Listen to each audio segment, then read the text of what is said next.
Welcome back, dear listeners. Today we're stepping into a tale that begins with a simple discovery, a glimmer of brilliance hidden in a quiet valley. It's the kind of moment that seems innocent at first, even magical. But as you'll soon hear, this unassuming find sets off a chain of events that spirals far beyond anything our protagonist could have imagined. So settle in, because what starts as a single unearthed stone will lead us deep into a world of mystery, danger, and unexpected revelations. Let's dive in.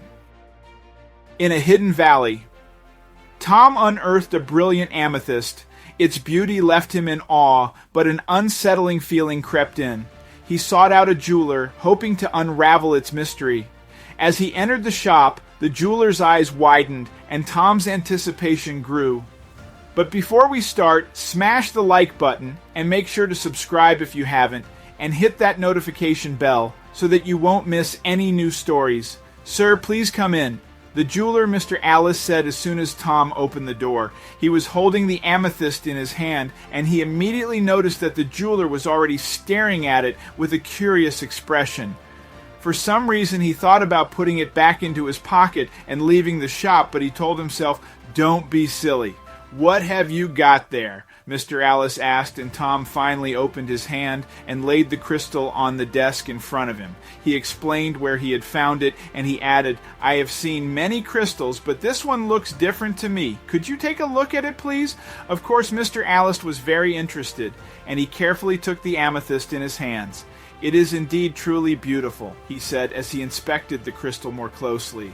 He grabbed a magnifying glass from a drawer to get a better look at it, and this was the moment things changed. Of course, Tom had no idea of what was about to happen. It would almost make him regret ever entering that jeweler's shop. Suddenly, Mr. Alice turned around with his back to Tom and started muttering something like, "This can't be true. I cannot be seeing this right." He stood still for a few seconds as if contemplating what he was going to do, and then he disappeared into the back office of his shop, leaving Tom alone and confused. "Sir, it's Mr. Alistair, right? Is everything all right?" he asked, but he received no response. He was at a loss of what to do.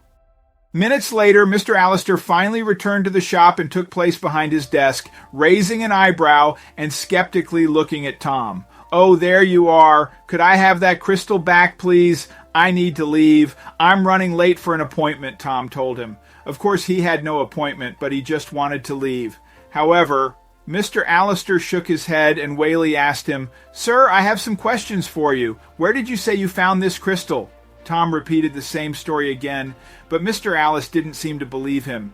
"In a valley?" "Are you sure about that?" he asked, raising one eyebrow in suspicion. "Yes, like I told you twice already." "Now, I'd like the crystal back. I'll find another jeweler to help me," Tom snapped, getting frustrated by the whole situation. Now, however, Mr. Al had other plans. "I'm sorry, sir, but I can't let you leave," he said. "Well, you can't make me stay either." "Give me that crystal now," Tom replied. His patience was running out, and he didn't like the jeweler's tone. Tom noticed that Mr. Alistair was not holding the amethyst, and he also couldn't see it anywhere on the counter. He realized that the crystal was still in the back office behind a locked door. "Yes, the crystal is locked safely in my office, and the police are on their way." Tom's eyes grew wide in disbelief upon hearing this. "Come on, don't act like you don't know. Why did you really think I wouldn't catch on to you?" "I know what you're doing," the jeweler replied, now also raising his voice for the first time. Tom didn't understand what was happening, but he didn't have a good feeling about it. He truly had no idea what the jeweler was on about, and he also didn't understand why he would possibly have needed to call the cops on him. However, it was too late for him now anyway. He heard the wailing sound of sirens in the distance, and they were only becoming louder and thus closer. Only moments later, the police arrived, and they immediately ordered Tom to get in the car. "Sir, we need to ask you some questions about that crystal. You need to come back to the station with us," an officer told him, and Tom's face turned pale. When they arrived at the police station, the officers led Tom into a dark interrogation room and told him, "Wait here, we'll be right back." He was left alone and confused, and he had no idea what was happening. Tom sat across from the detective in the dimly lit room, his hands nervously clasped on the table.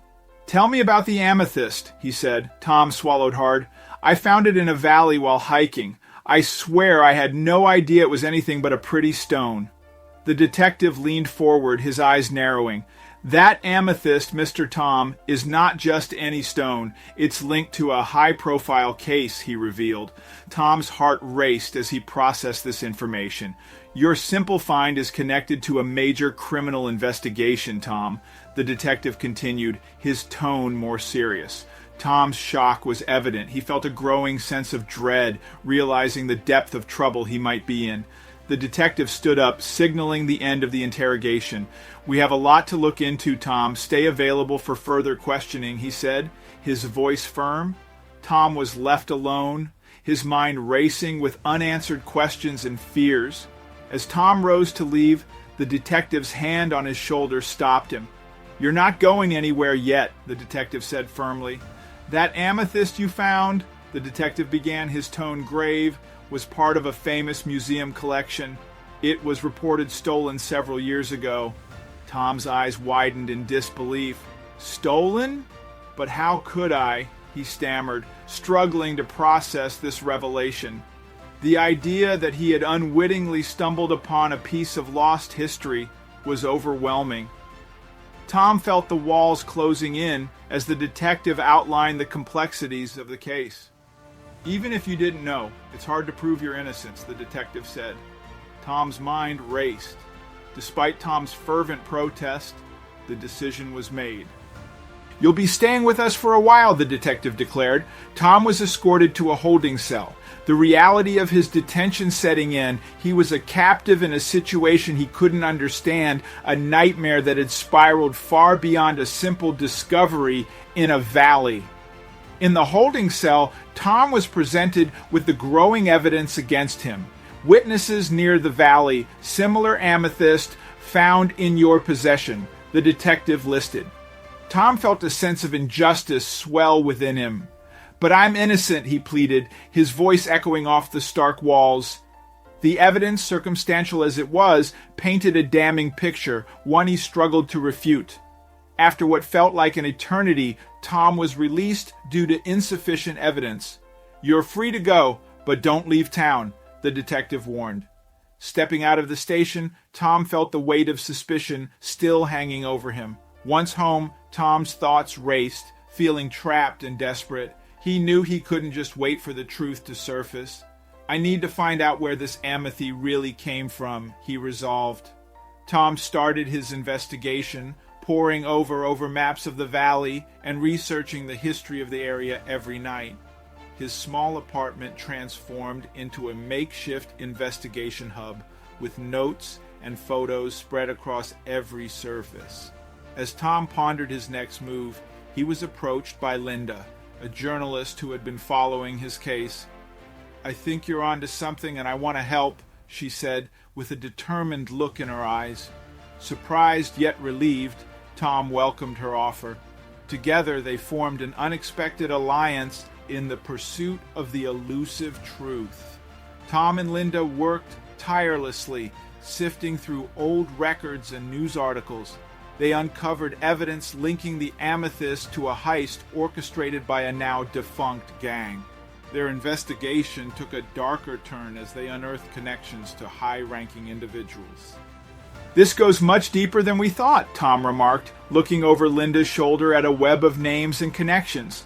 They understood that exposing this conspiracy could shake the very foundations of the criminal underworld and those connected to it. With each new discovery, Tom and Linda became increasingly aware of the dangers they faced. Their investigation had attracted the attention of those who wished to keep the truth buried. As Tom and Linda delved deeper into the investigation, the threats became more tangible. Sinister phone calls in the dead of night and anonymous warnings left on their cars heightened their anxiety.